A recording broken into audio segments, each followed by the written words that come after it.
I'm going to call to order this Lake Mills City Council meeting for May 3rd, 2022. Misty, can you have roll call? Ms. Curler? Here. Mr. Waters? Here. Mrs. Bishop? Here. Ms. Quidno? Here. Mr. Fields? Here. Thank you. All right, can everyone please rise and join us for Pledge of Allegiance?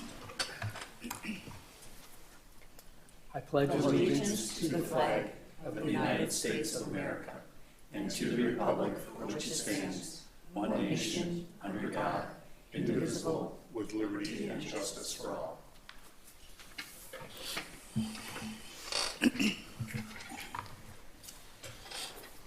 Thank you.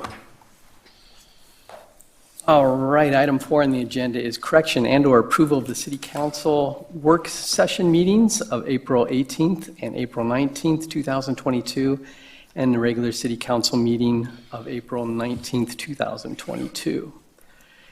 Let's take this as a whole. Is there a motion? I move to approve the minutes from the 2 work sessions and the council meeting. Second. Is it Mrs. Bishop? Yes. Yep. All right, so we have a motion by Mr. Fields, second by Mrs. Bishop. Is there any comment or questions? All right, seeing none, all those in favor, just raise your hand. That's a 5-0. Correspondence, Mr. Fields. I've received several emails, one on a comprehensive plan survey that's on our webpage, that it's been challenged, trying to get into that. Also, Mr. Wilkie's email that he forwarded on the Alzheimer's support, and I received a couple of emails about the library expansion with a few people who were kind of against the purchase of property for expansion and one that was for. That would be it. Thank you. Ms. Curler? I also received the request about posting Alzheimer resources, refer that to city staff. I received email comments on the Sandy Beach restaurant, Sandy Beach park fees, extension of Ferry Drive, redevelopment of the former Century property, and then several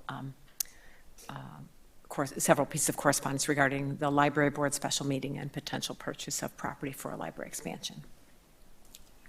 All right, thank you. My correspondence was centered around the library, pros and cons to the property actually, and expansion of the library moving forward. So, Ms. Bishop?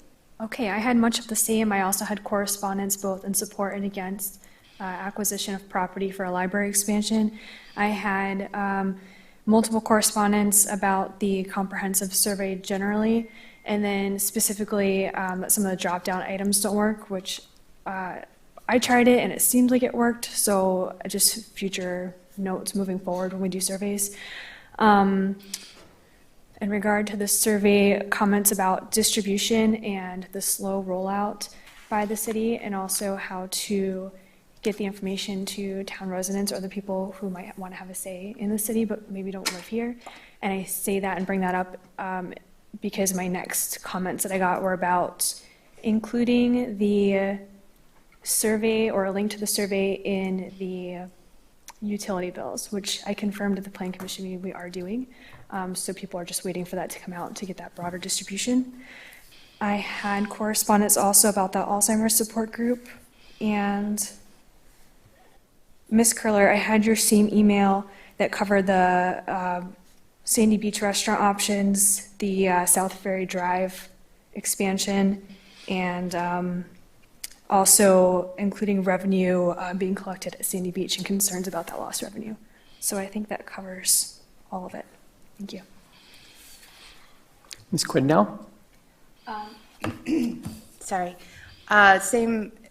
Basically the same as everyone else with regard to the library pros and cons and the acquisition of that property, whether or not it's well thought out or not. Alzheimer's Support Group as well, and the Sandy Beach email that I received with Lisa and Catherine, as well as the comprehensive survey. Some concerns were brought up with regard to, like you had said, Catherine, the distribution and how exactly that was laid out, but then the concerns with regard to having an end date posted somewhere. There was none. And so concerns and questions of that nature were forwarded to city staff. Catherine might be able to comment on this, but I watched the Planning Commission, and they said that they were going to keep that survey up until the 1st of June time period, it sounded like? Yes, at least until the end of May. That's End of correct. May, Yes. beginning of June? Mm-hmm. Okay. My concern was that it wasn't given a clear end date, and so if somebody doesn't know that there's an end date, then they may postpone doing it, put it off, procrastinate, you know those things. So then we should state the end of May, I guess, right? I think it would be wise to have a very concrete date so that people are aware. Okay, thank you. Just a heads up, I'm getting a text message that somebody's trying to get online and the link is not working. So I advise that they try the city website. That's probably the best way to go, right? There is a link right on the home page of our website as well. Yep. If you follow it through the city council portion, it's in red, and that's how I logged in. Great, thank you. All right, moving on to item 6. This is the question and public comment section. We do not have any public hearings tonight, so the public is encouraged to address the council at this time regarding items on the agenda. Public comment may also be made at this time on items that are not on the agenda if you've registered with the city clerk before the meeting has been called to order. The state's open meeting law discourages action by the council on items not listed on the agenda.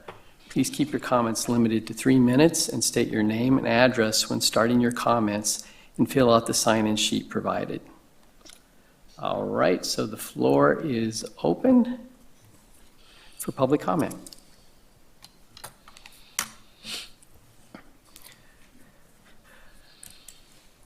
All right, thanks for breaking the silence there. Good evening. My name is Glenn Praber. I'm a resident of Lake Mills, N6462 Shoreward Hills Road, and I am here this evening to address the Lake Mills Fire Department, Lake Mills EMS. A little bit of my background is I'm a retired career firefighter, EMT, that served the city of Wauwatosa and the city of Cudahy, 22 years of service. I also last year was appointed to the Cambridge Fire and EMS Building Review Committee in 2021, so served on that committee. Moving along, I want to start out with EMS. The first EMS rig is listed as the Advanced Care Unit, which meets the state requirements. The second is not an advanced care rig, according to my knowledge. It has been brought up at other meetings that the EMS is having a hard time finding qualified personnel to fill the needed positions. On occasion, the EMS has volunteer drivers. I don't know if they still continue this practice with no EMS background. And it's been my experience, and I believe that all personnel should be holding at least an EMT or an EMR license. Moving on to the Lake Mills Fire Department, at this time there are 2 full-time chief and code specialists of roster, and then there's paid-on-call firefighters, of which there are 35. All 35 firefighters have background checks, past physicals and drug screenings, continuing education per the state of Wisconsin, including bi-yearly EMS, as you probably all know. The Fire Department of Lake Mills right now has 22 EMTs and 3 EMRs. And the Fire Department has the personnel to do both fire and EMS. It's been my experience that EMS and firefighting go hand in hand. It's a cohesive job that can be done where the training is done together. So my thought here tonight is my thought is a consolidation. something that should be looked at. I think it would be beneficial, more efficient, and cost-effective if the fire department and EMS would consolidate into the firehouse, which is centrally located. It would reduce the liability of the city and town because of the cohesiveness of the two working together. An example would be a car accident with injuries. It would be automatically be sending an engine company and an EMS unit, which saves time, and time, in my opinion, is of the essence. Another example is the fire and EMS constantly trained together on different scenarios and possible situations, which creates a more effective work environment. And as the town and the city continue to grow, we need to be forward-thinking and proactive so we are able to continue providing quality care that they deserve.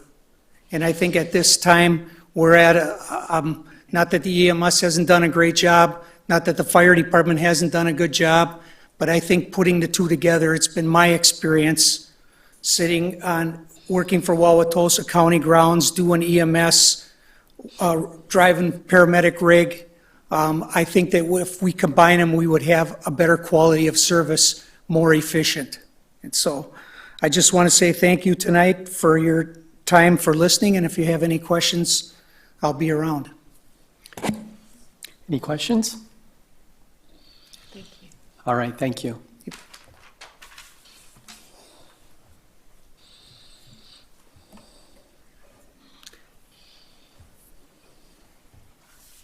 Hello, I'm Melissa Fearman. I live at 225 Circle Drive in Lake Mills, Wisconsin.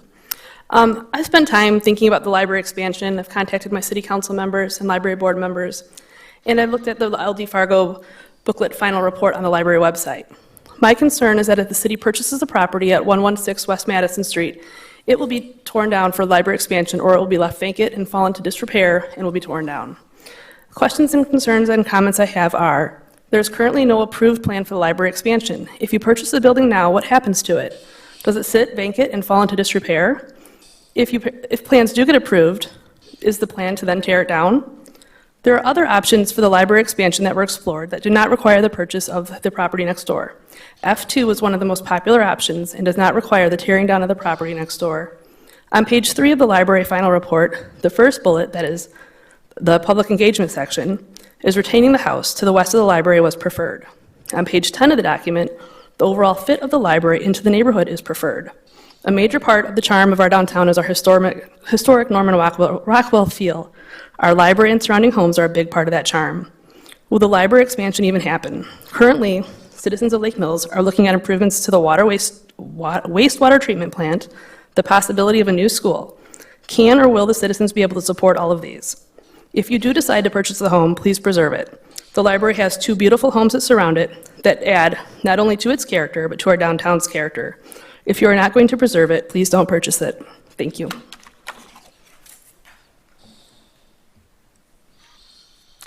Any questions? All right, thank you. Thank you. Mary Doyle, 325 East Washington Street. Thank you once again for this opportunity to speak.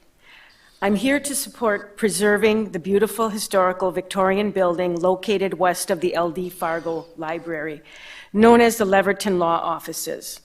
Whenever I read anything about Lake Mills, one of the first descriptions of Lake Mills is Norman Rockwell-esque.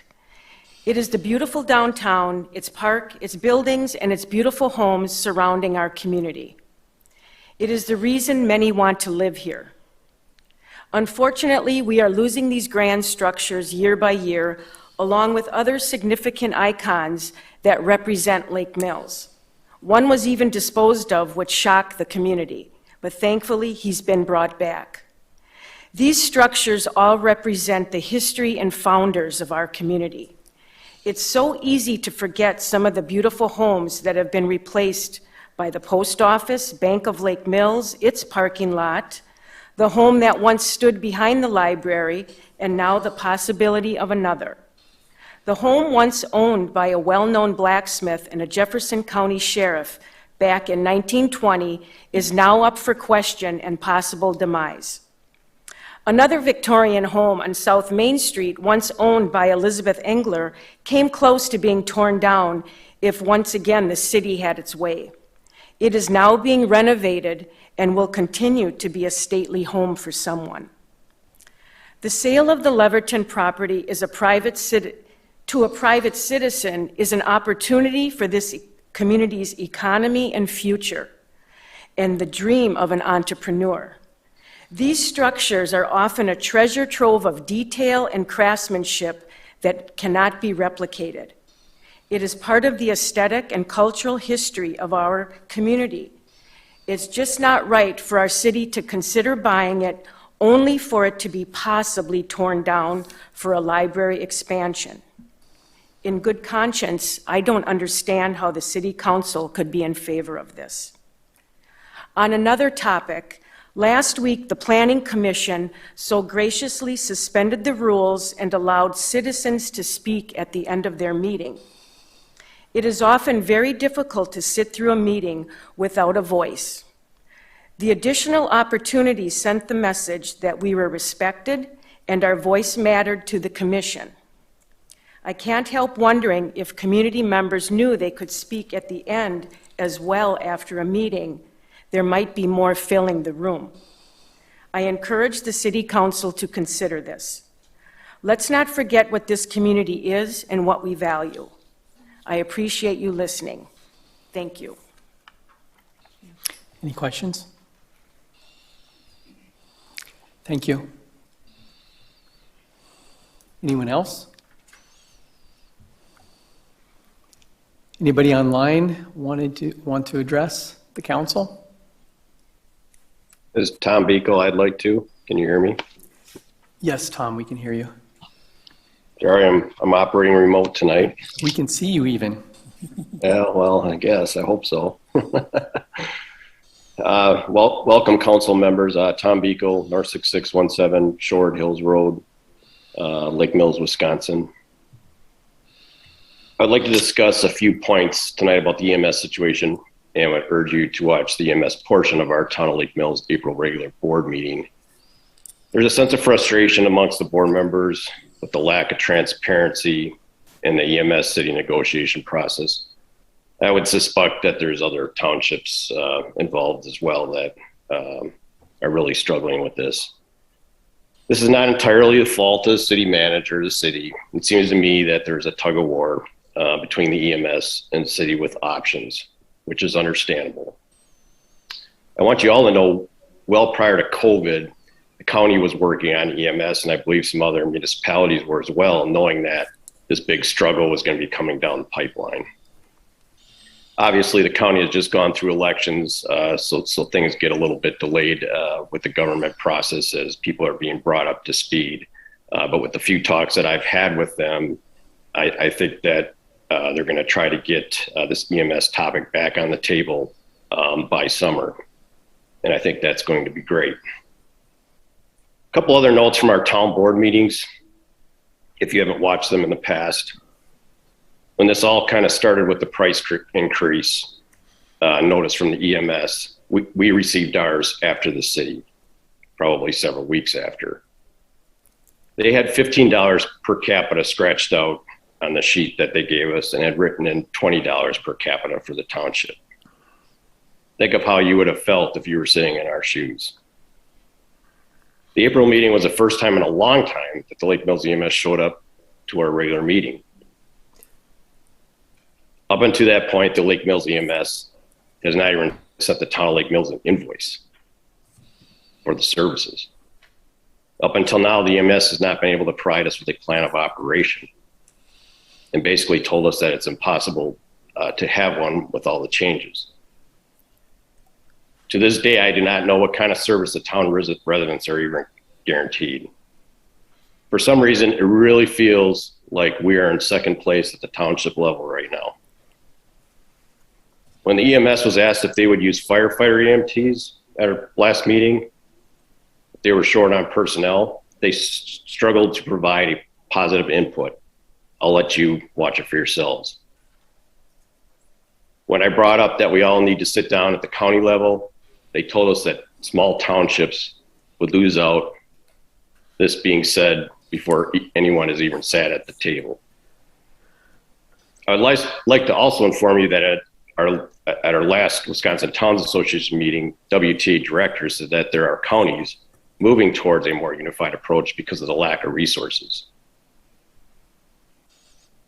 We need everyone to work together to get to the best possible cost and best care for our residents now. I do not like to see any operation play down another. It does no one any good, and frankly, I'm surprised that they even did that. We need to all work together because this is a life and death scenario. I firmly believe if everyone in the surrounding community sit down at the table together, we can come up with an innovative model that will be sustainable for years to come. Thanks for your time tonight. I'm glad to see everybody, even though it's remote. Hey, Tom, thanks for your comments. I got a quick question. Does your EMS service continue till the end of this year? Is that how that works? Just the same as the city? That was drafted in the letter that we received. Okay. All right, just wanted clarity on that. Any other questions? All right, thank you. Thank you. Any other comments online?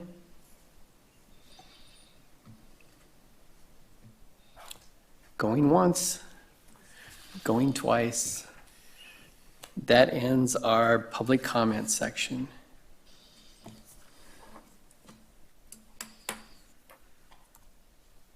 All right, let's move into City Manager's report.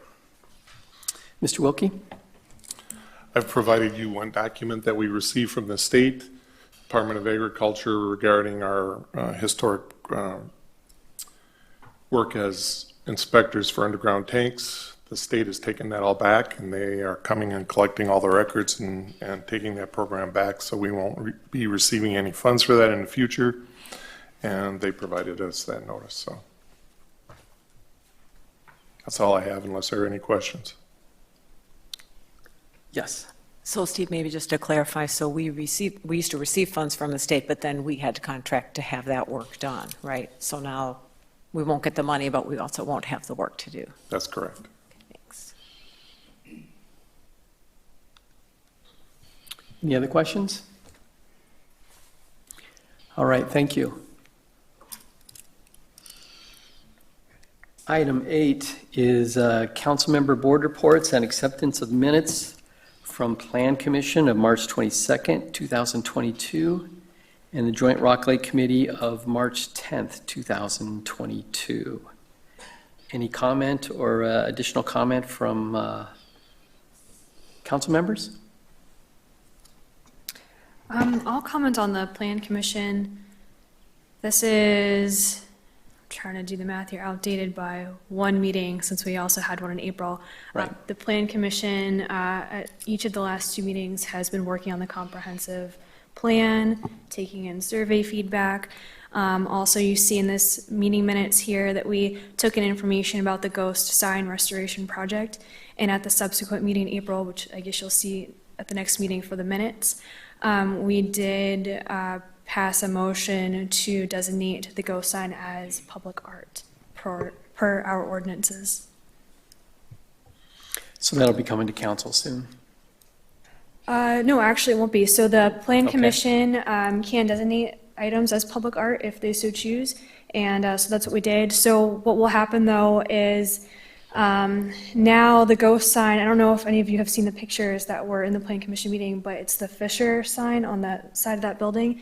And now it's just not subject to the sign rules, which would have size requirements and other things because it's now been designated as public art. So that would allow the restoration to happen and have it be its full size.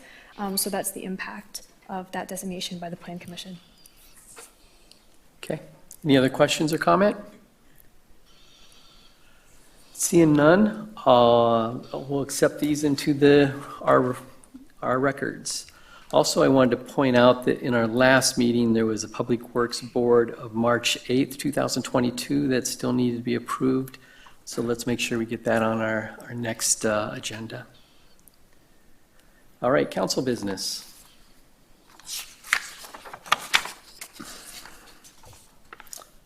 Board and committee appointments. So let's start with the council members. I'll take that.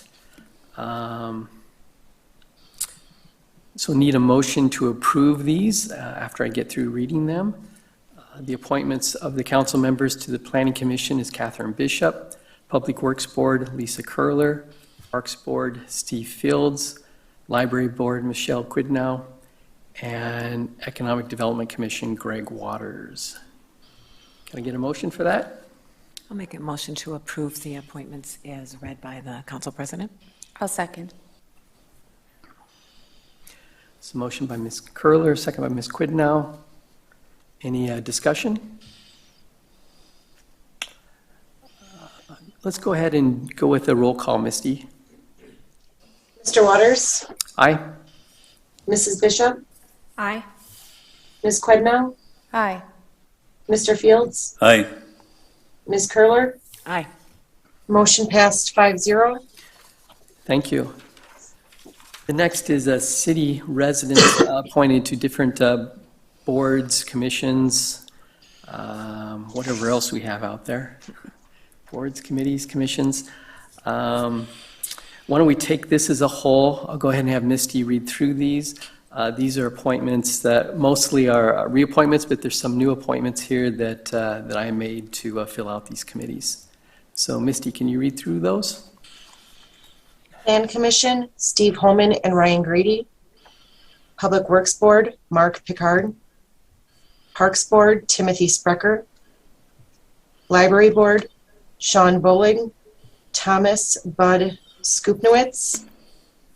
Zoning Board of Appeals is Bennett Rupplinger, Crystal Reed, Karen Rutz, and Mary Schmoeger as an alternate. Economic Development Commission is Carol Burrows and Kristen Silva. Joint Rock Lake Committee, Patrick Stevens. Board of Review, Terry Goodrich. Ethics Board is Karen Geschko and Randall Radke. Extraterritorial Zoning Committee, Steve Holman and Mike Foster. And that is the appointments in that category. So if we can get a motion to approve these and a second, and then afterwards, if there's any comment on any of these candidates, we can take a look at that separately, but let's go ahead and take a motion for the whole group at this point. Can we have a motion? Okay. I move to approve the red list of appointments. Second. So motion by Mr. Field, second by Mrs. Bishop. Is there any questions or discussion on any of this? All right, seeing none, let's have a roll call vote, Misty. Mrs. Bishop, Aye. Ms. Quidnow, Aye. Mr. Fields, Aye. Ms. Curler, Aye. Mr. Waters. Aye. Motion passed 5-0. Thank you. So next on the agenda is board chairs. These are reappointments. This happens annually. These are the chairs that are appointed by the city council president. So for the planning commission, that would be Pam Lasaris.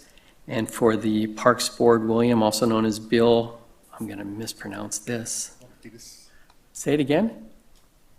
Logothetis. Logothetis, something along those lines. Bill, I apologize. But anyway, can we get a motion for these board chairs? I move to approve the city council president's appointment of the board chairs for Plan Commission and Parks Board. I second. Motion by Mrs. Bishop, second by Ms. Quidnow. Any discussion or questions? Mr. President, I'd just Yes. like to comment, just thank you to everyone, all of our citizens on these two lists that are willing to serve and spend their time to support our community. I'm really grateful for that. Thank you. Any other questions, comments? All right, Misty, roll call. Ms. Quidnow, Aye. Mr. Fields, Aye. Ms. Curler, Aye. Mr. Waters, Aye. Mrs. Bishop. Aye. Motion passed 5-0. All right, thank you. And I'd also like to second the thoughts of Ms. Curler. And It means a lot to the community to have these people serve these roles. Some of them get contentious at times, and I know that being on some of these committees is rough sometimes, as I think the Parks Board experienced a little bit this past year. So it's always good to have these community members active and involved and helping the community. All right, next on the agenda is the city manager appointments. Mr. Wilkie? Yeah, I'd like to present my two appointments to the council for a motion. To the Housing Authority, I appoint Lisa Curler, and to the Police and Fire Commission, Jennifer Olson, and they're both easy to pronounce. Does the city council need to approve these? Yes, they should make a motion. They should be a motion for approval here, okay? Can we get a motion? I move to approve the city manager's appointments for Housing Authority and Police and Fire Commission. I'll second. All right, motion by Ms. Quidnow, second by Mr. Fields. Any discussion or comment? Seeing none, can we have a roll call? Mr. Fields? Aye. Ms. Curler? Aye. Mr. Waters? Aye. Mrs. Bishop? Aye. Ms. Quidnow? Aye. Motion passed 5-0. Thank you. All right, moving forward, Resolution 22-16, grant reimbursement for TID 8 for Tyranena Properties, 2003 North Main Street, or North Main LLC. Misty, can you read Resolution 22-16? Resolution 22-16, authorizing first installment payment of TID number 8 reimbursement grant to Tyranena Properties, 203 North Main Street LLC, redevelopment project 203 North Main Street, parcel identification numbers 24607131233-101 and 24607131233-100. Thank you. Can we get a motion for approval? I'll make a motion to approve Resolution 22-16, authorizing the first installment of TID 8 grant reimbursement to Tyranena Properties, 203 North Main LLC. Second. Motion by Ms. Curler, second by Mr. Fields. City staff, can we have comment on this? The memos and information have been provided, but basically it boils down to the applicants have complied with the requirements of the developers agreement previously approved by the city council. And so based on that agreement, they submitted their letter of request, and we have it on the council to be within the 10-day requirement. So if there are any questions, Dan can answer them for you. Fantastic. Does anyone have any questions for Dan?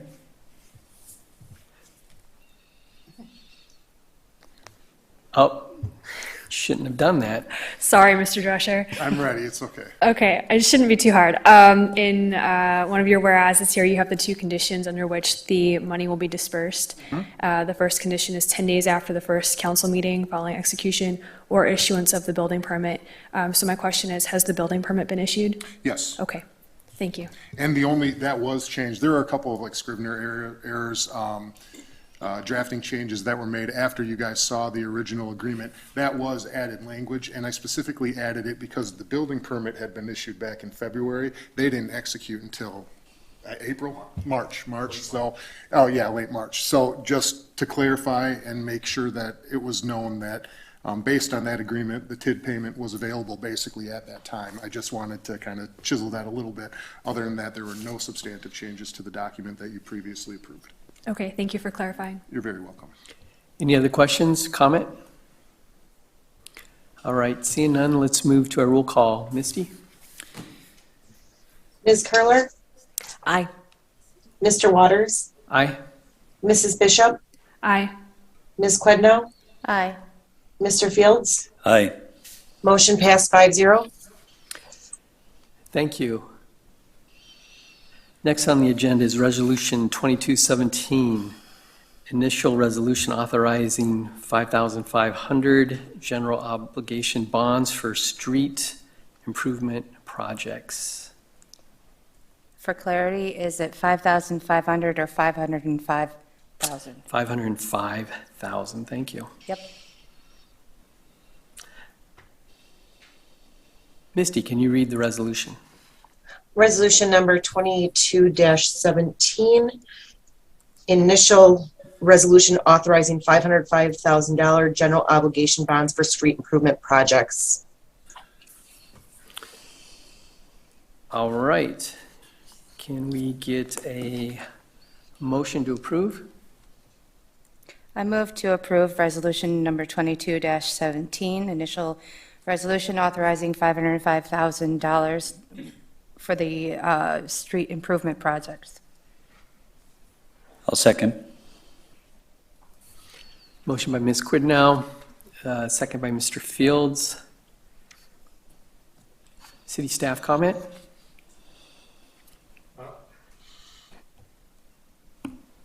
This is consistent with the public, or the budget you approved back in November as far as the projects that we're going to be bonded for. We've been working with our bond agents, Electors, and they have recommended we move forward quickly as just about everybody's starting to go out to bond now before prices start to rise. And this meets the requirements that we have to have in place in order to be able to do those bond obligations, which will then be sold later in the month and come up again before you at your next meeting. Sam, do you have any comments? I don't. Our financial advisor is here tonight, David Ferris. Do you have anything you want to add? If you want me to go through the pre-sub. Yeah, if you come up to the. So actually, I'll pretty much address all the resolutions that you'll go through. As you know, there's quite a few. My name is David Ferris, by the way. I'm a senior municipal advisor with Electors. John had to actually take a meeting up in Wrightstown today, and so he called me in duty, so I had to drive all the way from the other side of the lake, which was pretty tough. So it's nice to be here. It's nice to have a short drive, but if you're okay, I'll go through the pre-sale report, and then maybe you could go through the resolutions after that. I'm done with it, because it kind of covers all of them. That'd be great, thank you. The reason that you're getting so many resolutions is because of the state statutes with bonds, and really they have about 34 different things that you can use bonds for. To get them approved, you have to have an initial resolution that you set an amount not to exceed for each of those purposes that you're undertaking. So that's why you see so many resolutions before you here. The other things that are on here is after you get done approving the initial resolutions, there's the overall bond amount, and then there's what's called a notice to electors, which is something you'll publish in the paper that gives the electors notice that you're actually issuing bonds, and they have they're noticed on that publication as what they could take action on if they wanted to. As far as the information, I'm hoping that John got this into the. Do you have this? Okay. So the report is called the pre-sale report, and really what we use the pre-sale report is to kind of document all of the planning that's gone on to get us to this point where we're actually taking the bonds to market. Page 1 actually gives a little bit of a summary.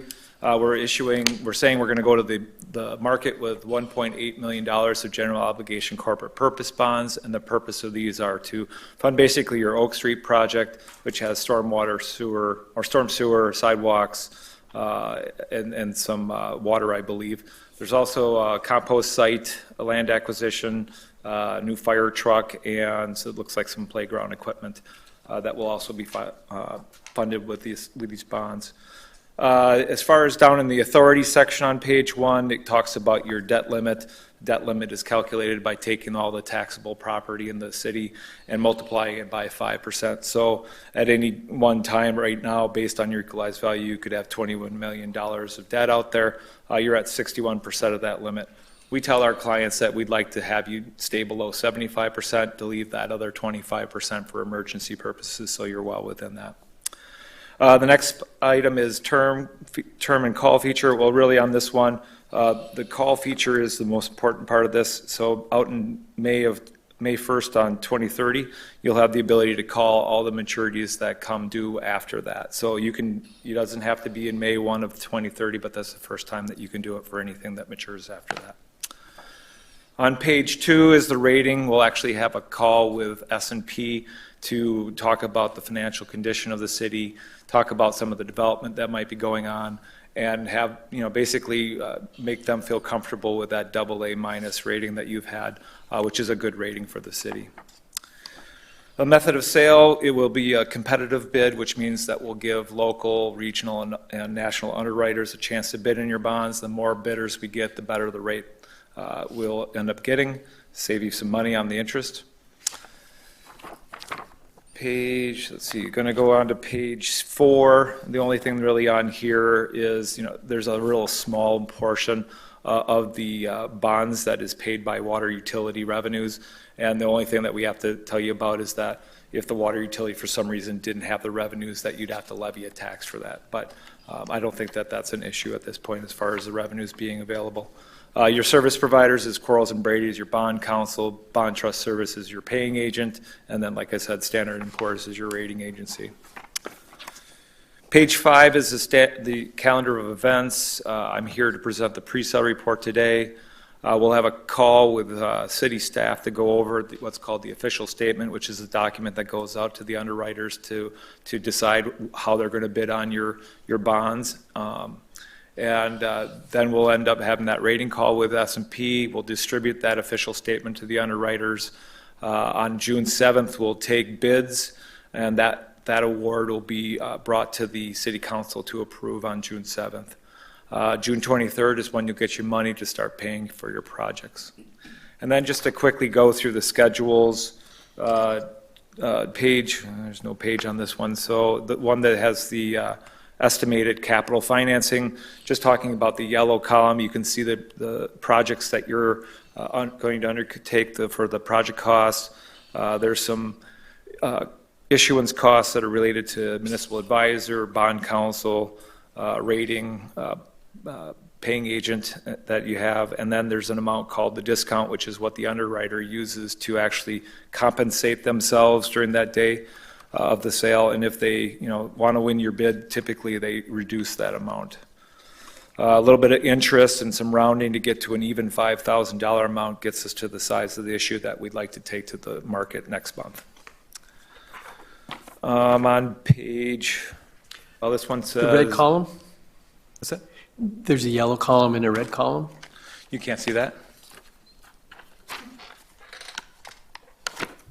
Oh, I was meaning, did you comment on the red column? Did I miss that? We're actually you're not actually taking this to the market. This is a state trust fund loan that you'll use to fund a TIF 5, probably development project. It's taxable in nature, so the easiest way to go to the market or to actually fund that project is to go to the state trust fund loan because it's not big enough to take to the market. So staff is probably filling out an application for the state trust fund loan that I think there's probably a resolution you have to pass for that they'll bring at a different date. That's not on tonight, right, Steve?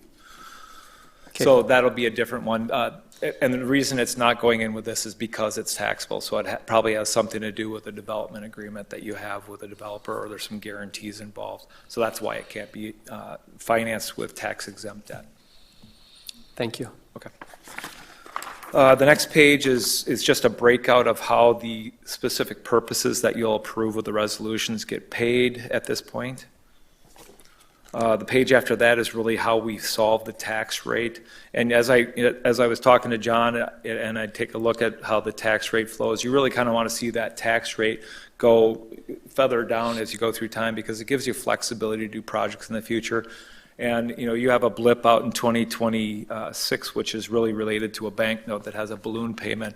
You'll end up refinancing that at that point, and that actually it's kind of a misnomer because you're not going to pay that all off that year. You're not going to jack your tax rate to pay that debt. You'll probably refund it and keep that tax levy going down smooth. So if you disregard that one number, you'll see we basically structured, John Cameron structured the tax rate to be basically the same as 21.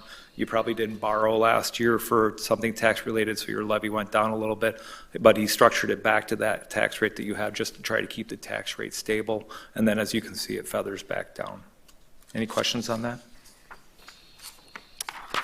The next schedule is your debt capacity. As I talked about before, you're at about 60%, which is where you were at the end of 21.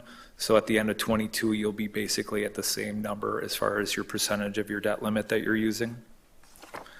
And then just to kind of, to piggyback on what Steve talked about earlier, not only are you wanting to get to the market to beat some of the costs of inflation going on with materials, but also if you look at this graph for interest rates, you can see that it's basically been going up 10 points per week, which is 0.1%. And so, if you think about that, we were at about, you could get a 10-year note for about 1% over the 10 years in December, and that's gone up to about 2% now. So, I mean, it's really been climbing, and so the faster you're in the market, the better off we are as well. So that's the pre-sale report that I wanted to go through, and I'm happy to answer any questions on that or anything you might have about the resolutions. The general fund ones are a little over $1.5 million, but you have $1.8 million as the total. Does that include that water revenue bond? Is that 1.8? I don't think so. John said that the water utility portion of this was general obligation. So there was like $484,000 of street projects, $650 a fire truck. I think the resolution for the overall is 1.8. All right, so it's general fund, but we're going to pay for it with water utility revenues? So the $199,000 of projects for water will be paid by the water utility, yes. All right. Okay. So that's where you get your 1.8. I guess that was kind of my question as well, because in our budget that we approved in last November, it was 1.511 million in borrowing. And so I guess the water utility here is makes up most of that difference. But why is that not done in a revenue bond? Well, typically when we go out for a revenue bond, you need to have over $1 million worth of projects to do it. Otherwise, it's not real saleable. So I think because of how small it was, it made more sense to include it with a GO. And I assume that John had that conversation with city staff. But like I said, I mean, it's hard to find a revenue bond funding mechanism for $200,000. Sometimes you can get a local bank to go for those, but they don't like the wording on those because it has to be pretty harsh to make sure that they don't take it as general obligation. And I've helped a couple places do bank revenue bonds, and if I were a local bank, I'd be like, wow, this is kind of mean, because basically it says if the city council doesn't want to, it doesn't have to fund that payment. So it's a little rough, but it can be done. But in this case, I think the best option in this case was based on the size of those water projects. Using the general obligation was a better fit this time. You probably worked with Betsy on that, I would assume. Well, and John also said the intention was to put the 199 in with the refinancing of the water bonds that are due in September. But with the interest rates climbing, he didn't think it was going to be a good idea to refund those bonds in September and just throw the 199 onto this bonding instead. Okay. Yeah, and I think the one thing we started out talking about doing that refunding back in December when rates were basically the lowest they've ever been. And as I talked about and you saw in the graph, there isn't a savings anymore. You can't get a savings out of that. So, and if there was one, it's pretty small. It'd be below the level that we'd recommend. So that's kind of one of the reasons why it didn't move forward in that revenue bond refunding. Any other questions for David? All right, thank you. So we're going to take these one by one because of the expenditures that are associated to it. So right now we're looking at Resolution 2217. Is there any further questions or comments on that? Yes. Oh, I think Catherine had her hand up first. Okay, maybe Go we ahead, have the same Catherine. question. I'm surprised that we're just getting all of these resolutions with no background documentation from the city manager or city staff. yes, we may have discussed it in budget proceedings, but that was more than 6 months ago that we had the bulk of those meetings. I think we all know circumstances have significantly changed. For instance, the bid that we got for Oak Street was $419,000, and in our budget documents, we only budgeted $398,000. So we approved that bid previously, knowing the circumstances have changed, inflation has gone up, construction costs have gone up. But I want to talk specifically about what this $505,000 is funding. For Oak Street, like I said, we have about $419,000, and then what is the bulk? What's the remainder of that number? Although most of it was the $500,000 was street maintenance projects. So we've kind of shifted that a little bit into two things. One of them is the grants that we've been applying for. And then the second one was at the end of the year, we had discussed that we would put that money into an account and shift it to next year and then use that to spend on the street maintenance projects that we did at that time. So which streets is being funded with this bond here? Well, we were looking at the maintenance projects, and it may shift again, so give me a moment here. The maintenance projects was a list or maps that were provided to the Public Works Board and the City Council that basically used most of Brookstone. So you remember we had the discussion about sidewalk ramps, and then there was some in the eastern part of the city, so like Mildred Court and off of Grove there, a couple off of Grove. Was that gap on Brewster one and the sidewalk that we're doing with this bond issuance? No, there was no Brewster Street. It was near Brewster. I'm probably getting the street name Oh, wrong. by Fayetteville Park, are you thinking? That's a sidewalk, a different. Right, so is that, you mentioned sidewalks in Brookstone, so we're not doing, I think he was When talking about we do- sidewalk ramps. oh, a ramp, okay. I Yeah, misheard. if you remember, when we do one of the parts of the grant requirement is that we might have to redo the handicapped ramps. So what we did was we shifted the concrete bid, which you did at your last meeting, to include the handicapped ramps. And then the streets would be milled and overlaid. And normally when we do mill and overlays, we do not do handicapped ramps, but because it was a federal grant and it's an 80-20 federal grant, they require that the handicapped ramps be done. So that's what we were doing. We were trying to get the handicapped ramps done so that when we got the federal money, they would all meet the handicapped requirements and we could do the mill and overlay from corner to corner. That grant will be announced in mid-May. The chances of us getting it seem to be pretty low right now, based on the fact that there was $70 million put in and about $265 million applied for. If that happens, we will probably come back and shift the mill and overlay back to this year with more oil and ship. So that money may get spent this year anyways. But I just wanted to make sure that everybody knew that this projects are moving forward, and depending on how the grants come out, would probably shift our application of the funds within this year or next year. I have a couple of follow-ups, but I'm going to let Ms. Curler go next. Okay. You're yielding? Okay, then does this include, so I'm looking at previous budget documents, would this include the $71,000 for the cemetery road? No.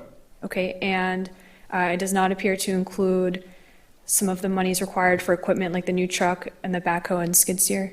No. Okay. As you remember, we split those into two. Some of it was general fund. Right. So we had a certain amount that we spent from general fund and a certain amount that we were going to borrow from. And these were the ones that were the better ones to borrow for. The only one that I wasn't looking at in this category was the water system. But it makes sense what they did. Okay, thank you. Ms. Curler? Maybe you've covered all this already, but I think, when we look at this whole list of individual resolutions and then leading up to the bond issuance, I guess I just want to clarify. So this was Ordinance 1229A that we adopted in November.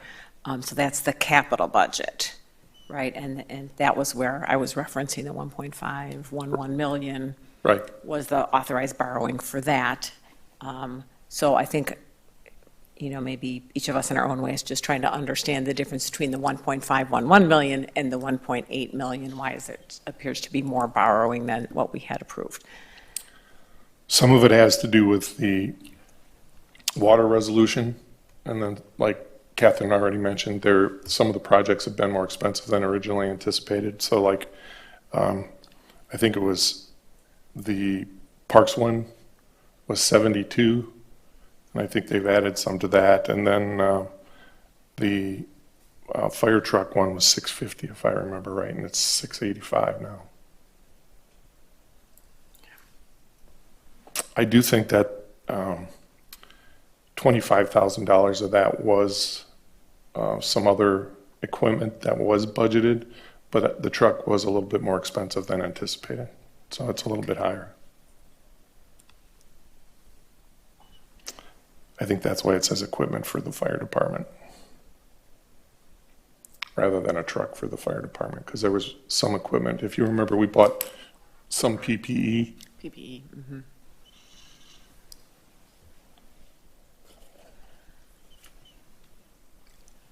All right, any other questions or comments?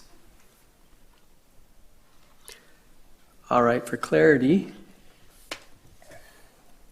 we're going to go to roll call here soon, but we're looking at Resolution 22-17, which is the general application bond for street improvement projects. Is that right? Yes, it is. Resolution 22-17. Misty, can you do roll call? Mr. Waters? Aye. Mrs. Bishop? Aye. Ms. Quidno? Aye. Mr. Fields? Aye. Ms. Curler? Aye. Motion passed 5-0. All right, thank you. Moving on to Resolution 22-18, initial resolution authorizing $685,000 general obligation bonds for equipment of the fire department. Misty, hang on. Yeah, Misty, can you go ahead and read that Resolution 22-18? Resolution number 22-18, initial resolution authorizing $685,000 general obligation bonds for equipment of the fire department. All right, can we have a motion for approval?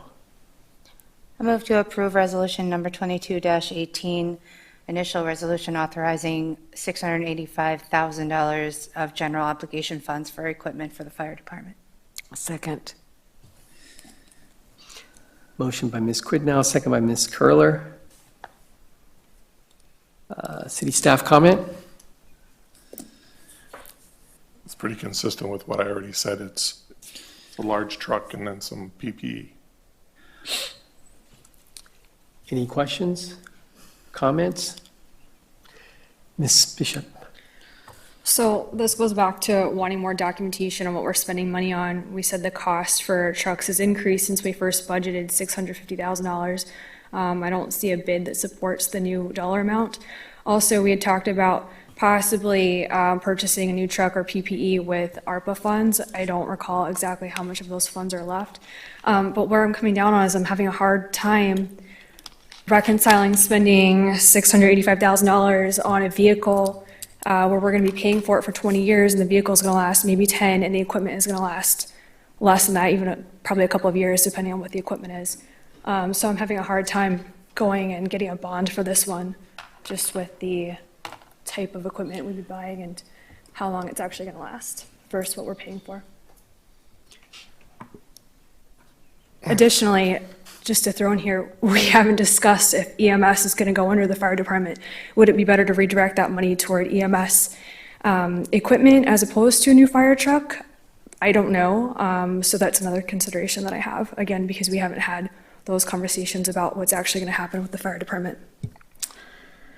This is a tanker pumper, so it's needed for the fire department for fire obligations. All the information that we had was provided as part of the budget originally and approved. Well, as we discussed, those numbers have changed, and so I'd like to see something that corresponds with those new numbers. They changed slightly. We had discussed at that time that they might change and go up or down a little bit, and that we would make those adjustments as we came to the time to bond. I don't think that the amount of difference between what was originally discussed and what's being discussed now would make that big of a difference. The fire department does need the truck. They do last longer than 10 years. These are tanker pumpers, and they're a significant piece of equipment in the fire department. So we had those discussions. They are part of the projects that we've been doing, and I would appreciate if the council would approve it. Did you have follow-up? Any other questions, comments?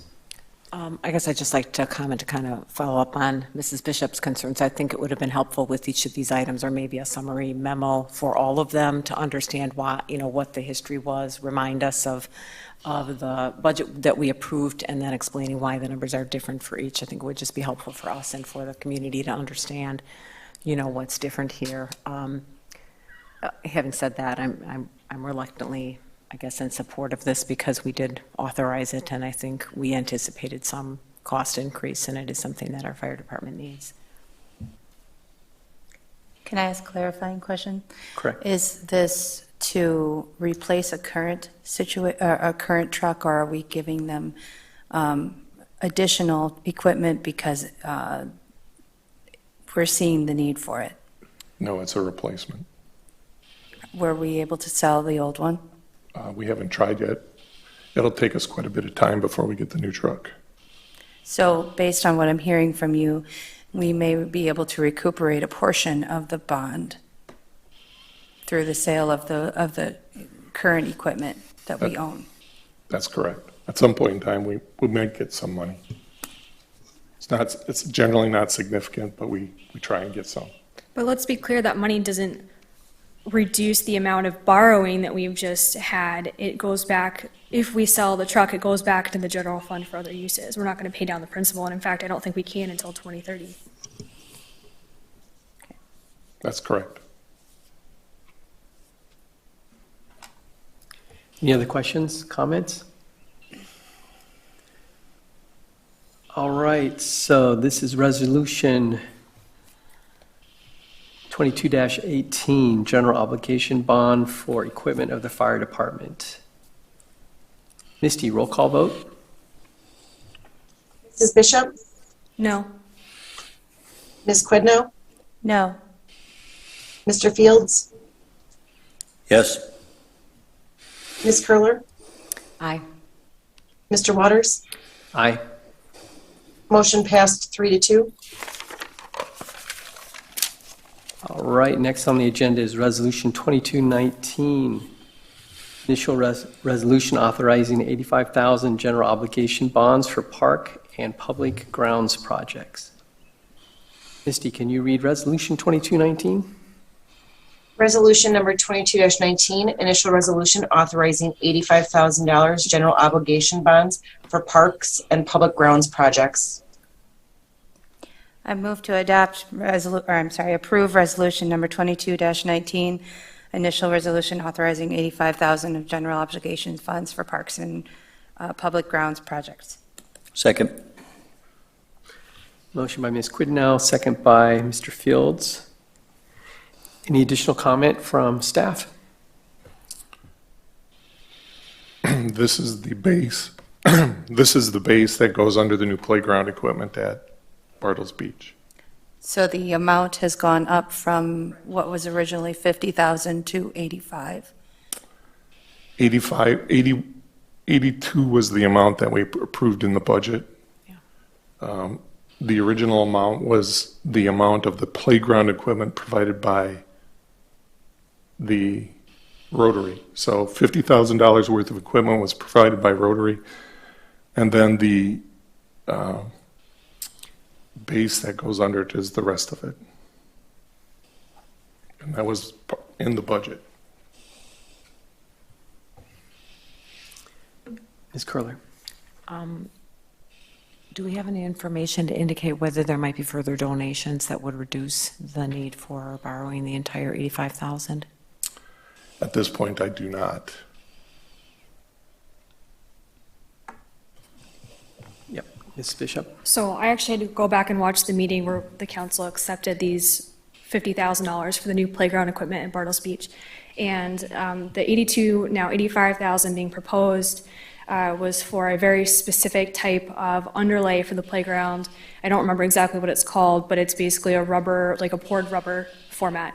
And I specifically asked the group presenting whether the playground equipment could be used without this specific ground cover, in case we couldn't afford it or decided not to pay the $82,000, or if we didn't get enough, because I was also told, like Ms. Quidno asked, that this was going to be fundraised for in some amount. And the response that I got was that this specific ground cover is not required for this playground equipment to work. So if that's the answer that we got, and we can do this for cheaper and still have a functional playground at this location, I think that's what we need to do here. I have a backup, or to follow up with that, when we had this Hang on. conversation. Sorry. Did you Go have a ahead. comment to that? Yeah, that's a correct conversation, that they said that and it's not required. Historically, we've used wood chips or some other, or rubber type of materials that are ground, but they're not handicapped accessible. So the reason that this was budgeted and discussed pretty substantially at that time is that this is the handicapped accessible base that goes along with the playground equipment. You have follow-up? I do have follow-up. Then I think we should save up and do the rubber flooring at a later date instead of borrowing for it. Can I make? Yes. Okay. Aside from Corth Park, which is not our park in the city, it's the town, we do not currently have any ADA compliant parks, and I believe that in the case of inclusion, I think it's important that we have at least one park that can be providing that kind of opportunity for students and kids who may not be able to access the park because of wood chips. Ms. Quidno, I completely agree, and that was part of why this council agreed to accept the gift and bring in the new equipment, but that doesn't mean that we shouldn't be fiscally responsible and put in the proper equipment when we have the money to do so. So that's my sticking point here, and that's why I'll be voting no here. And I hope one day in the next couple of years we can raise additional funds and that we can save for this poured-in-place rubber ground cover. Excuse me? Please don't clap during our proceedings tonight. I respect the community being here, but please don't show that type of response. Thank you. All right. Any other comments or questions on this? You had a question? Yes. I guess just a further comment. With all due respect, Mrs. Bishop, and I share all your concerns about the debt, that the city will be going into. We did, as a council, approve a budget for $82,000 for this poured in place. So to me, the additional $3,000, I don't feel is such a big increase that would cause me to vote against it. I agree times are tight, but we did authorize this, knowing back in November that there were different ways to go. And we made a choice to support the poured in place by putting the $82,000 in the budget. So for that reason, I'm going to support this small amount of increase for this resolution. Any other comments, questions? All right, seeing none, we're looking at Resolution 22-19, General Obligation for Parks and Public Grounds Project. Misty, can you have roll call, please? Ms. Quidnow? Aye. Mr. Fields? Aye. Ms. Curler? Aye. Mr. Waters? Aye. Mrs. Bishop? No. Motion passed 4-1. Thank you. Next is Resolution 22-20. Initial resolution authorizing $315,000 general obligation bonds for garbage disposal projects. Misty, can you read Resolution 22-20? Resolution number 22-20, initial resolution authorizing $315,000 general obligation bonds for garbage disposal projects. All right, can we have a motion for approval? I move to approve Resolution Number 22-20, initial resolution authorizing $315,000 of general obligation bonds for garbage disposal projects. Second. Motion by Ms. Quidnow, second by Mr. Fields. Staff comment? This is for real estate for composting. I'm sorry, I missed that. What's it for again? Real estate for composting? Okay. Can you remind me, I'm sorry, where were we going to buy the real estate again? There are several options that we've been reviewing. They take certain types of activities like wetlands delineations and negotiations, so we haven't really been discussing where they are yet.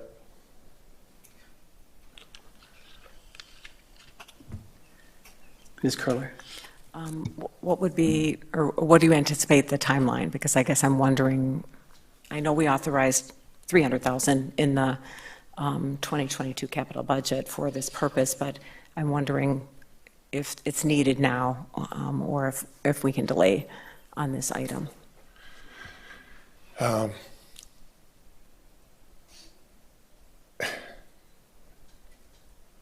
Well, I think we could delay. I don't think that we could rush it. Some of the things that we need to be able to do, like the wetlands delineations and those types of things, we do need money for. At this point in time, even if you didn't spend the money in this time period, it would probably be advisable to borrow it now because you're getting it at a lower interest rate. And so you held it over till next year. Within the next year to 2 years, you're going to have to purchase some land. Yes. I may share some of Ms. Curler's concerns about delaying it because in previous conversations in regard to the wastewater treatment plant, we had talked about co-locating these two items. Yes, we have. And so how would this further that goal and also paying towards that wastewater treatment plant studies and estimates and land acquisition? The expectation would be that there would be a certain amount of land that we would purchase and a set amount designated for the composting site. That composting site would then be paid for out of these funds rather than the wastewater treatment plant, and that they would then share in the cost of the wetlands delineations and some of those other studies that we would have to do in relationship to being able to purchase and construct on land.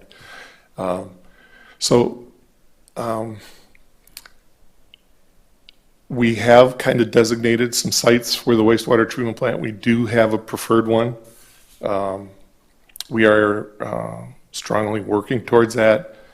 There are some other conversations that we've been having about composting site locations in relationship to how close they are to the community and what the benefits would be of having it consolidated with the wastewater treatment plant versus having it closer to the city for easier disposal. And so we've been trying to work through those processes. We've identified a number of other sites, but consistently the real estate is in the price range that we're at here for being able to purchase it. So whether it's in the next, 1 year or 2 year, 24-month period, it's pretty consistent with the price, and I don't think in that time period you're going to be able to borrow money for less.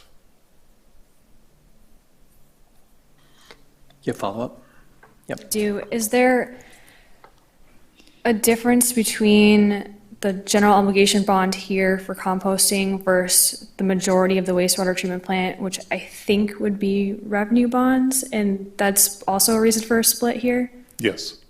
So there's actually going to be several different financing methods for the wastewater treatment plant. So we're looking at trying to be able to use some of this money here for general fund to be able to locate a composting site.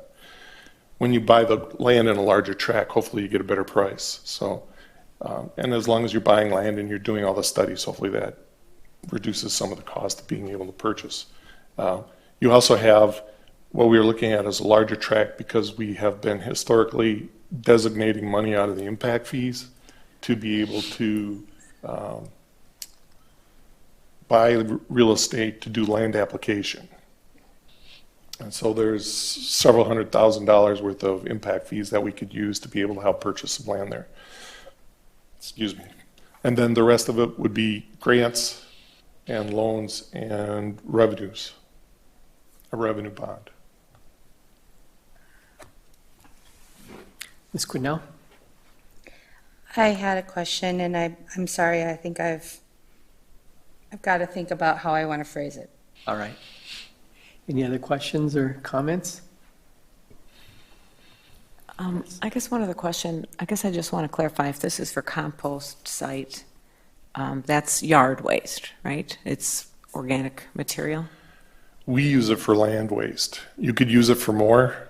That was part of the conversation about how involved you wanted to be in composting, because you take food waste, you can take other types of waste.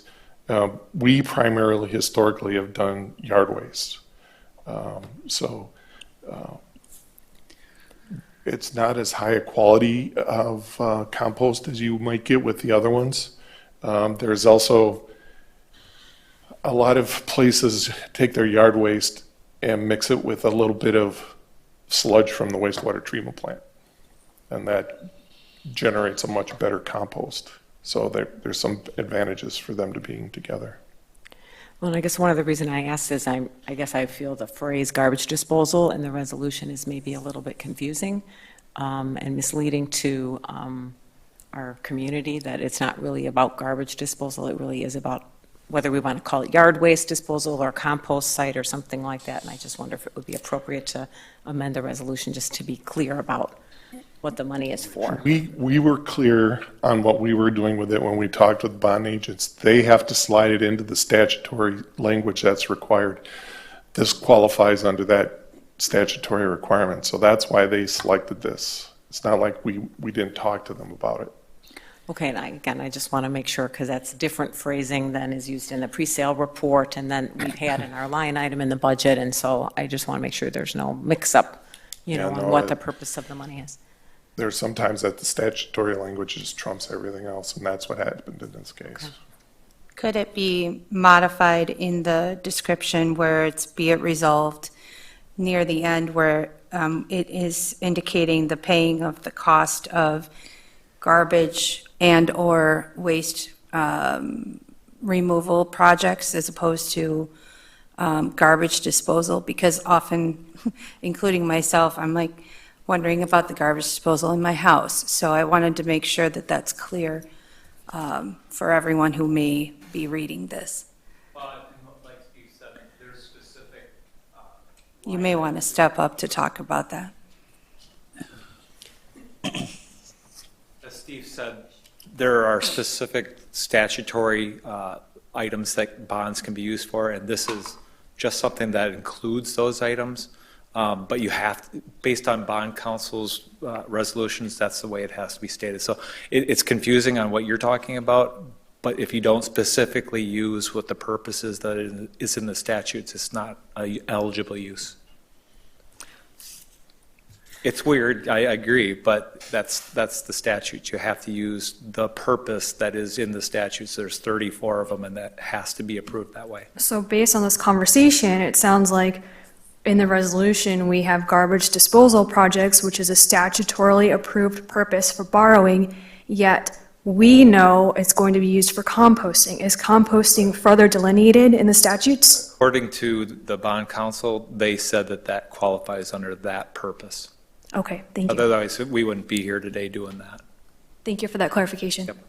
And the other thing, just to clarify, some of the increases in the costs that you're talking about, the issuance costs go on top of the project costs, so it looks like your project went higher, but that's because when you issue bonds, issuance costs make those amounts higher than they were.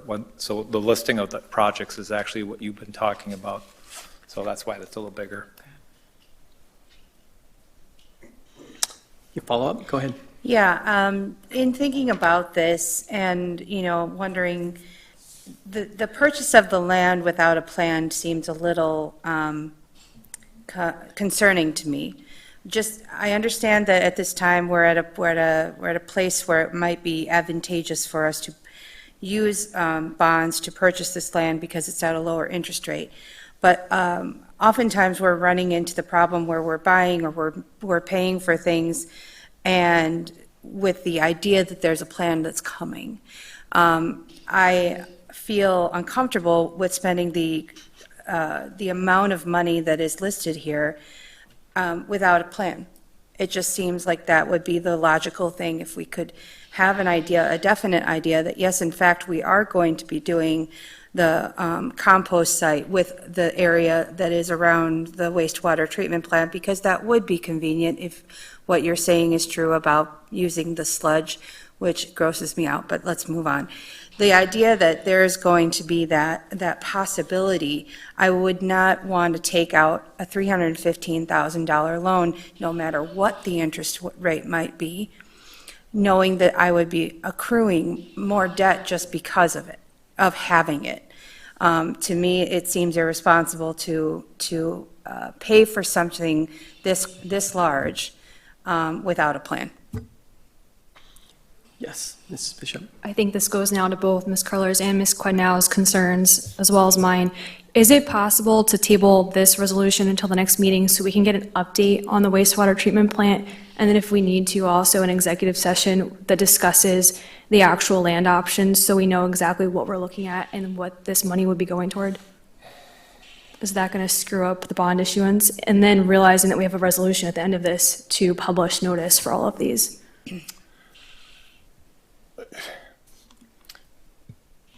It would screw up the bond issuance as it's been, but it wouldn't prevent us from being able to move forward at some point in time, if that's what you're asking.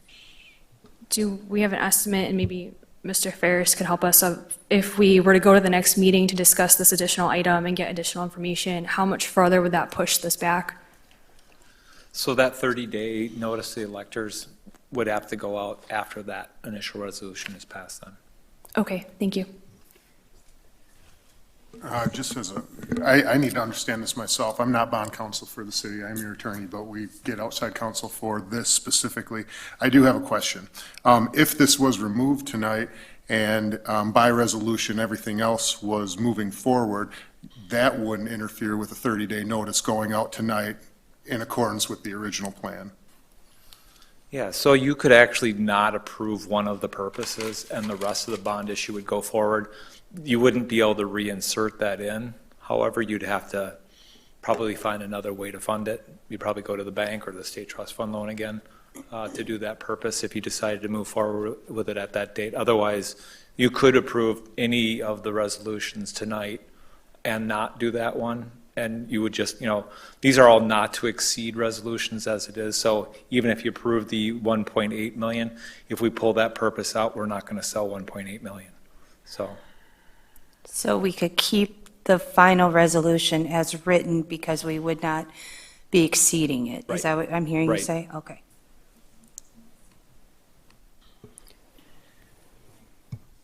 Any other comments, questions?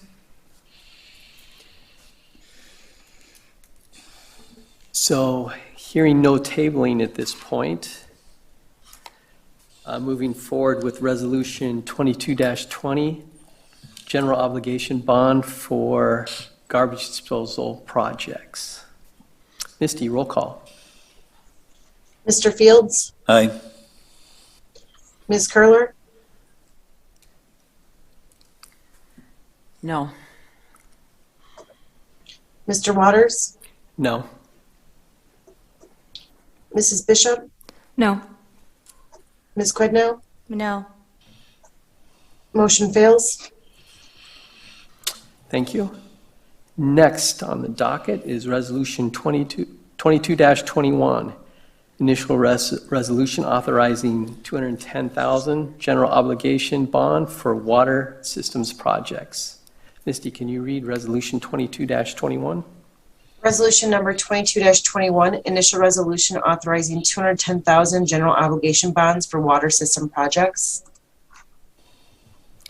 I move to adopt resolution number 22-21, initial resolution authorizing $210,000 in general obligation bonds for water system projects.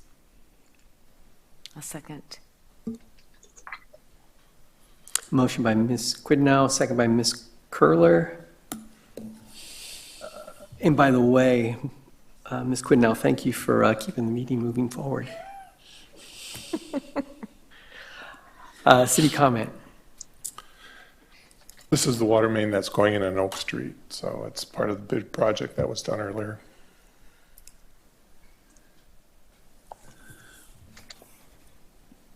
All right, any questions? I move the previous question. That is Resolution 22-21, general obligation bond for water system projects. Misty, roll call. Ms. Curler? Aye. Mr. Waters? Aye. Mrs. Bishop? Aye. Ms. Quidnow? Aye. Mr. Fields? Aye. Motion passed 5-0. Next is Resolution 22-22, resolution directing publication of notice of electors related to bond issues. Misty, can you read Resolution 22-22? Resolution number 22-22, resolution directing publication of notice to electors relating to bond issues. I move to adopt resolution number 22-22, resolution directing publication of notice to electors relating to bond issues. Second. Motion by Ms. Quidnow, second by Ms. Bishop. Staff comment? It's a requirement of the statutes that we have to do this notice. All right, any questions or comment? Just Yes. a question, or maybe for clarification. So the resolutions that we passed this evening, each of those would be published, correct? So the one that we didn't pass would not be published, and the citizens would need to sum up the total of all of them to know how much was authorized. That's correct. All right, okay. Can I follow up on that? Sure. Aside from watching this video, is there any, we don't have an obligation to, but do we have an opportunity to publicize how this is being discussed in a way that will make it make more sense? I know that the leader is here, and that may help with things, but I didn't know if we as a city are able to publicize that information, besides how we are right now. We publish it in the paper, and we make it available in other forms as required by statutory. Under the statutory requirements, we do not do anything additional. Okay. Thank you. Any other questions or comments? The notice would go on the city website, right, as all of our other notices? Okay. All of this documentation is already on the city website if you go to the council meeting, as well as the video for conversation and all the other parts of the meeting. Let me clarify my question then. So the public notice, if we authorize this resolution, the notices would go on the homepage for the city, not just the council website? We do not add that to the main page. There are only a certain number of items we can put on the main page, and we have a certain set of things that we've already been asked to put on the main page. Okay, so people So, need to go to so this if you're meeting. looking for anything that was on an agenda, you go to the city council portion of it, and you click on that, and you can get the agenda. And you can also go to Lake Mills Cable TV or Lake Mills YouTube, and you'll get the full package. Any other comments or questions? All right, seeing none, let's move forward on Resolution 22-22, directing publication of notice to electors related to bond issues. Misty, roll call, please. Mr. Waters? Aye. Mrs. Bishop? Aye. Ms. Quidno? Aye. Mr. Fields? Aye. Ms. Curler?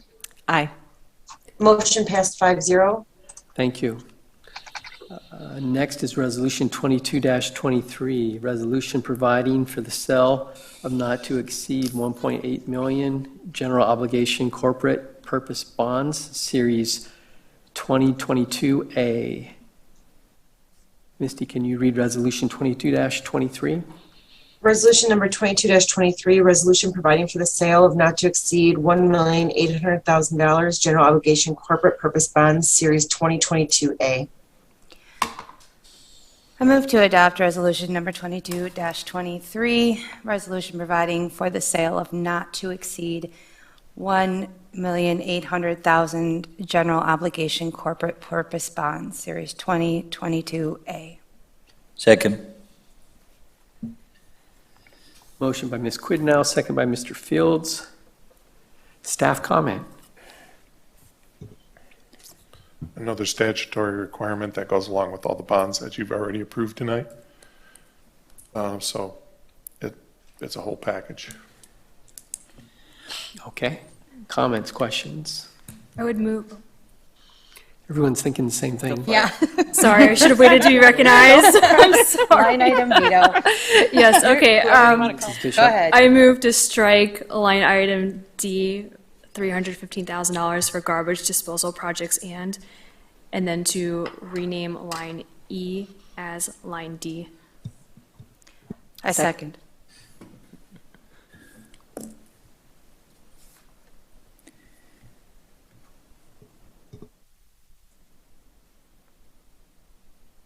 And a point of clarification, I don't know if we need to redo the not to exceed amount, so I would wait and do a second motion on that if we need to. It was my understanding from our financial advisor that we did not need to change the amount because it would never exceed it. It would be whatever's below it. That's correct. So do you want to keep your motion as stated? My motion will remain as stated. Thank you. So amendment by Mrs. Bishop, second by Ms. Quidnow. Any comment or questions on that amendment? All right, seeing none, let's move to a roll call vote on the amendment. The amendment was to strike, I didn't get the item number, D. but to strike the composting basically. E, I think it was E. No, it's to strike D and then renumber, relabel E as D. Correct. That's correct, Mr. Drescher. All right, I think we had one comment. comment, go ahead. And with that, under Section 1, are you amending the total amount of the bonds then to show the new amount? I You don't had need to? chosen not to based on the discussion, that it was still not to exceed. Okay. Any other comments, questions? All right, so let's move to a roll call on accepting the amendment. Mrs. Bishop? Aye. Ms. Quidnow? Aye. Mr. Fields? Aye. Ms. Curler? Aye. Mr. Waters? Aye. Motion passed 5-0. All right, now we have to turn around and vote on the amendment As amended. as amended by Mrs. Bishop The resolution. to strike item D, which is the composting. Misty, can you do a roll call on that? Ms. Quidnow? Aye. Mr. Fields? Aye. Ms. Curler, Aye. Mr. Waters, Aye. Mrs. Bishop, Aye. motion passed 5-0. Great, thank you. Thank you for Thank you, your Mr. help. Ferris. All right, so that is the end of the bonds for tonight. Moving on to item K, which is Ordinance 1233, amending City of Lake Mills Ordinance, Section 548-3, license issuance, renewal, suspension, or revocation. Revocation? Is it revocation, Mr. Drescher? Revocation. Revocation of Sidewalk Café. This is the second reading. Who's going to do that second reading? Misty? Yes, Misty, will you do that, please? Ordinance 1233, amending City of Lake Mills Ordinance, Section 548-3, license issuance, renewal, suspension, or revocation. So you're not going to read the whole thing, but you did pronounce revocation correct. Second and third reading is by title only. All right. Any questions or comment on this for the second reading? Yes. I wondered if staff had any follow-up information to some of the questions that we asked last time about the length of time that's involved for staff review and whether there's any other similar notice requirements in our ordinance. I haven't done a review yet, but the review time generally depends on how complex and whether there are other licenses involved, like liquor licenses and those types of things. How much of the right-of-way is there, and what other items are already in the right-of-way. So, like, we have bike racks, we have benches, we have the planters, and so that gets to be more complicated in the review, and we have to make sure that someone goes out and actually does some of the measurements in order to make sure we meet handicapped requirements and that, you know, how the fences are being installed if they're serving liquor and those types of things. So the staff time becomes more involved. Generally, what you're looking at here is the use of a public right-of-way. And so that's why they were initially looking at having a public hearing. It's not consistent on that, though. I mean, not everything requires even though you're using a public hearing, not everything requires, even though you're using a public right-of-way, it doesn't always require that you have a public hearing. So we have privileges in the street that we give out. We don't do a public hearing in that one. But there are occasions where we do, and there are sometimes where we just flat out refuse to allow things in the right of way so it wouldn't even be a consideration. So from the point of being a requirement, a statutory or across the board city requirement, that is not the case.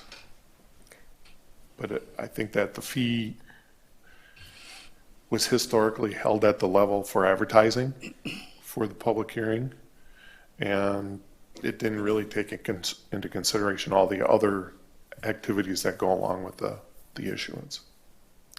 Just a quick follow-up. So the privilege in the street, do you recall what the fee is for those?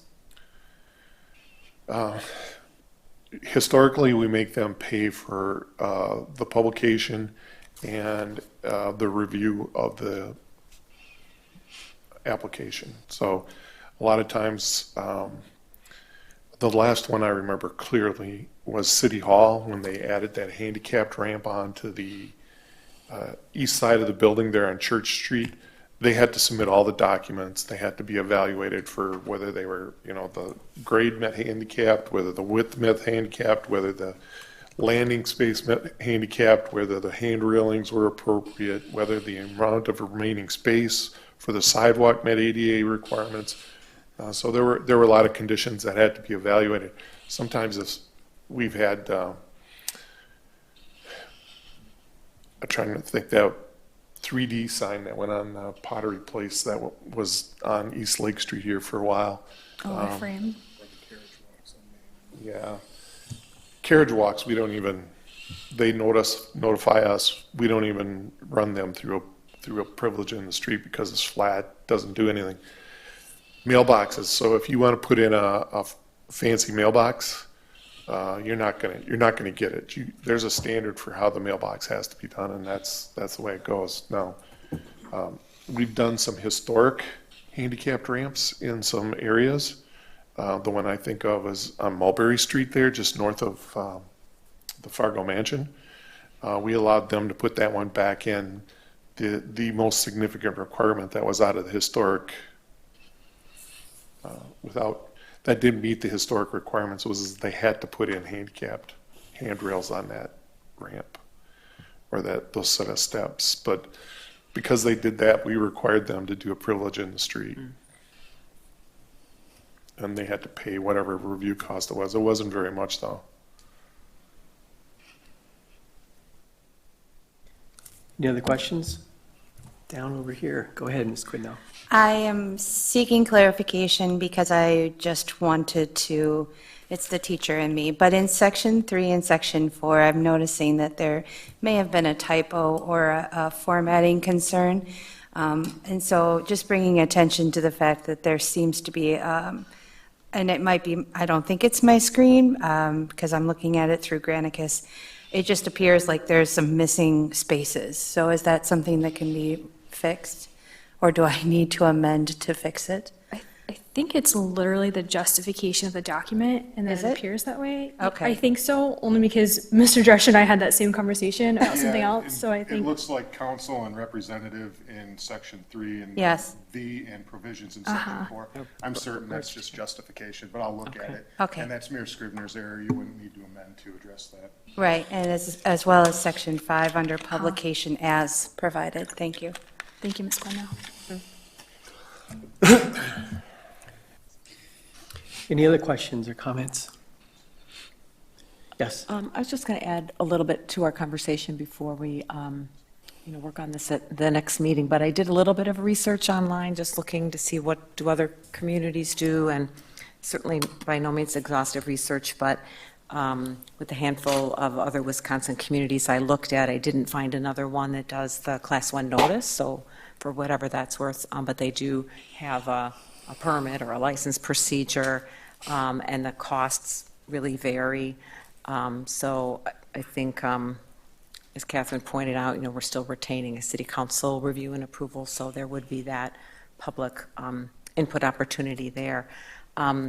Just some thoughts I've been having about the fee is, and that was the reason I was asking the staff questions, is I think it's good to have a reasonable fee that doesn't discourage, businesses from wanting to provide this amenity for the community, but also that it reflects the time that it takes for the city staff to review, as well as I think there is some value in being able to extend your business out onto the public street. So I don't know what the right fee is for that, but that's something I've been thinking about and hopefully we'll, think about for next time.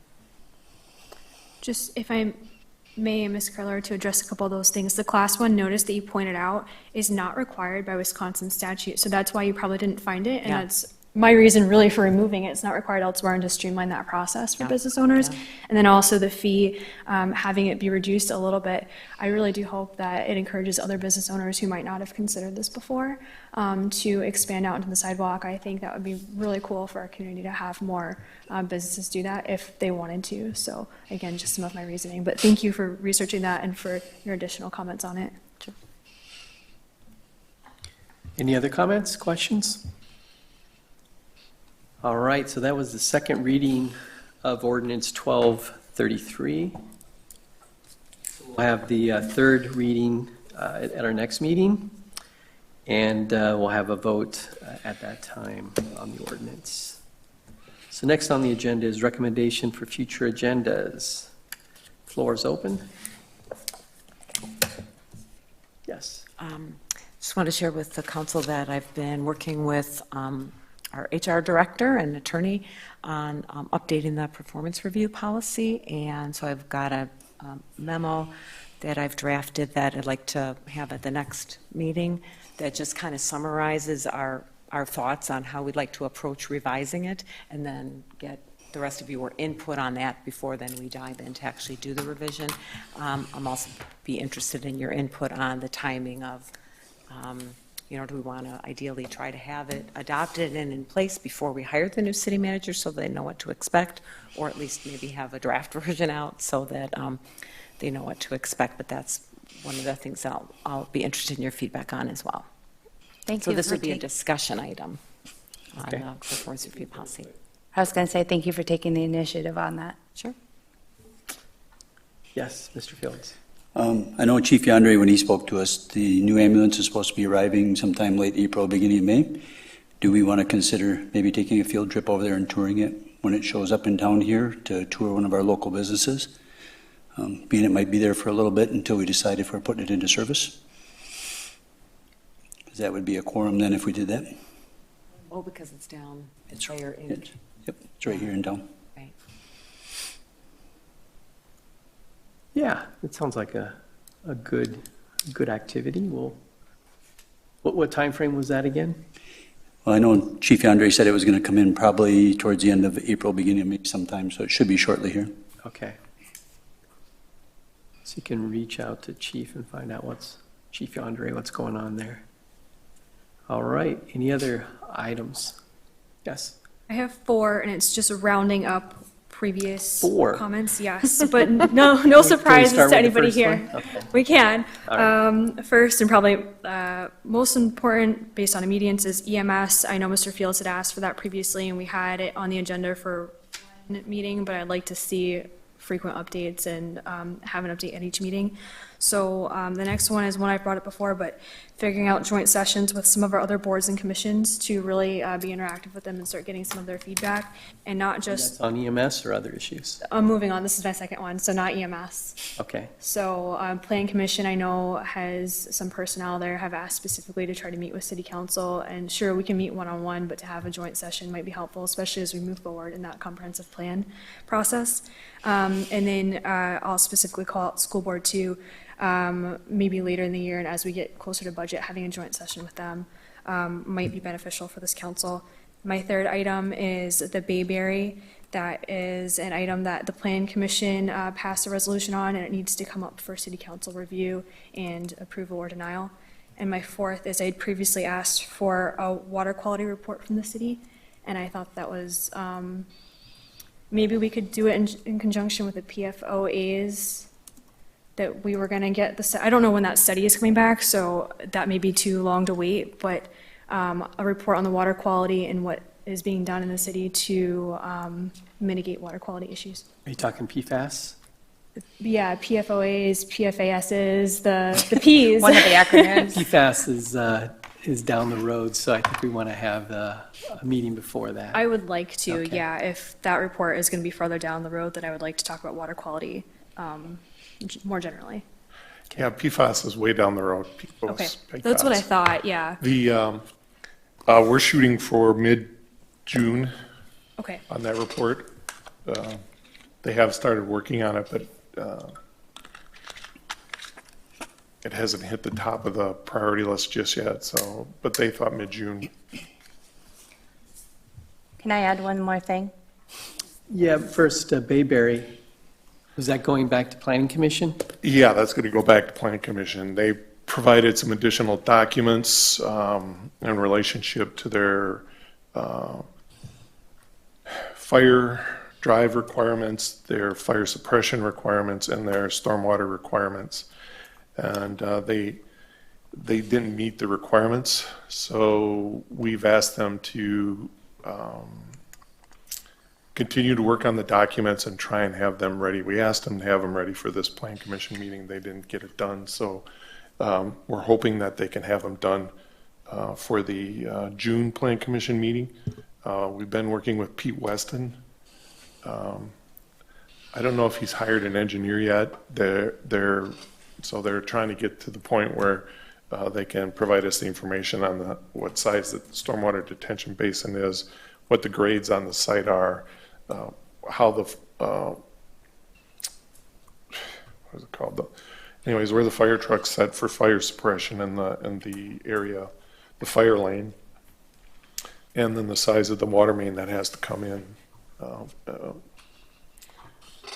into the site. So the building, whether it has to have certain types of fire suppression, so whether 2 or 4 or 6-inch main will do the job. So those are outlying questions yet that haven't been answered, and they need to be finalized before we can bring that forward. So we decided we'd run it through the Plan Commission again. Okay, thank you. Ms. Quidnell?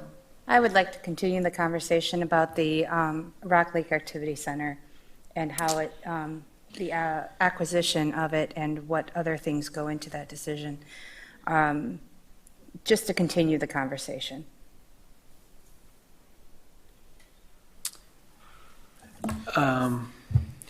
Were you aware of the update that the school board has decided not to support that project? I was not, and so I will have to, I still would like to talk about it. Okay. Thank you. And last but not least, probably the library expansion, the topic of the White House that's got some attention here in this meeting. And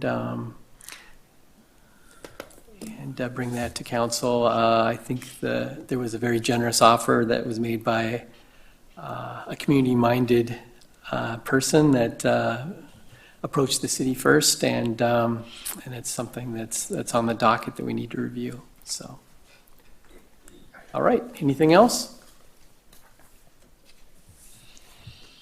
All right. So now we move into a closed session pursuant to Wisconsin Statute, Section 19.85, Section 1E, deliberation or negotiating the purchase of public property, the investing of public funds, or conducting other specific public business whenever competitive or bargaining reasons require a closed session. I'll make a motion to convene into closed session for the reasons stated in the agenda. I'll second. So motion by Ms. Curler, second by Ms. Quidnow. Any discussion? All those in favor, raise your hand. 5-0. All right, so we'll move into closed session. The meeting will reconvene, but not in front of cameras, and then we'll adjourn immediately after that, once the closed session is over. Thank you for coming tonight. Thank you, everyone.